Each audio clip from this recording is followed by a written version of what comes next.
A small pebble dropped in a pool of still water creates ripples on the surface. These ripples form concentric circular rings around the source of disturbance and spread outward along the surface. When these ripples reach a point on the surface of water, the point starts oscillating up and down. Different points, which are at the same distance from the source of the disturbance, oscillate in phase. That means all these points reach the crest or trough at the same time. The locus of all such points having the same phase of oscillation is called a wavefront. In case of water waves on the surface of water, we observe circular wavefronts. Each circular wavefront is a locus of all points having the same phase of oscillation. The propagation of the waves can be understood by studying the propagation of wavefronts. An outward normal drawn at any point on the wavefront represents the direction of the wave at that point. In terms of energy, we say that the energy of the wave propagates in a direction perpendicular to the wavefront. The speed at which a wavefront travels is the speed of the wave. Waves on the surface of water are two-dimensional, and hence the wavefronts are circular in shape. But the waves from a source of sound or a source of light in a homogeneous medium spread in all directions and are three-dimensional in nature.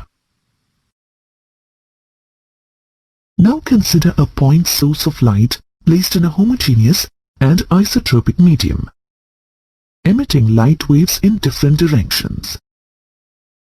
If the medium is homogeneous, the speed of light waves is the same throughout the medium, and if it is isotropic, it is the same in all directions.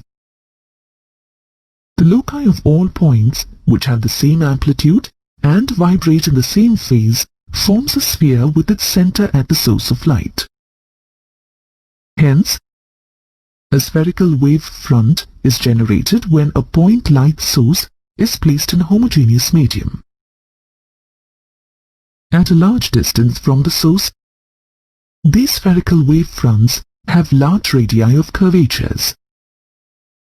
A small portion of a spherical wave front at a very large distance from the source can be treated as a plane wavefront. In physical optics, we visualize light as waves and wavefronts. In ray optics, we visualize light as rays. A line drawn perpendicular to the wavefront in the direction of its propagation is treated as the ray of light in ray optics. Note that a wavefront is a surface of constant phase. If a particular wavefront is a locus of points with maximum amplitude, it continues to be like that as it propagates through the medium.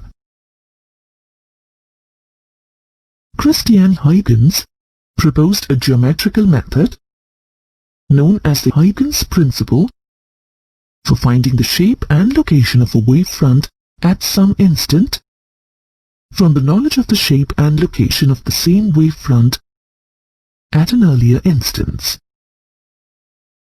According to Huygens' principle, each point of a wavefront is a source of a secondary disturbance and generates spherical secondary wavelets, which spread out in all directions with the speed of the wave in that medium.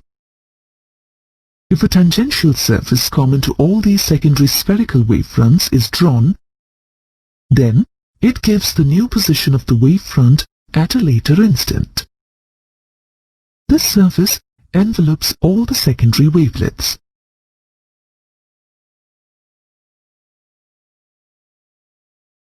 To understand Huygens' principle, let us now consider a primary wave front AB propagating in a homogeneous medium. Then, according to the Huygens' principle, each point of AB acts as a source of secondary disturbance. The secondary wavelets emanated from these points are spherical in shape and spread in all directions at a speed equal to the speed of the wave.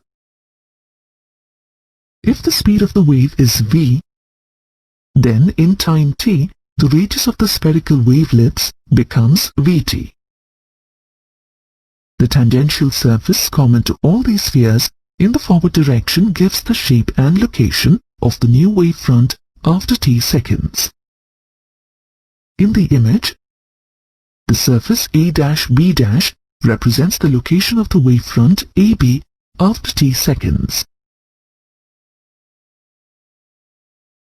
The secondary wavelets must be directed backward as well as forward from the secondary point sources. If this would be correct, we would get a surface such as A'(B' as a back wave. But experimental results do not show the presence of any such back wave. In order to explain this, Huygens proposed that the intensity of the spherical wavelets is not uniform in all directions, but is maximum in the forward direction and zero in the backward direction. Hence, the wavelets as well as the whole wave always propagate in the forward direction only.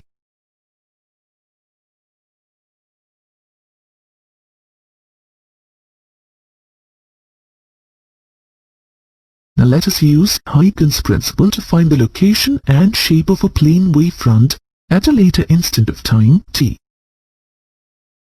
Let AB be a plane wavefront at time t equal to 0.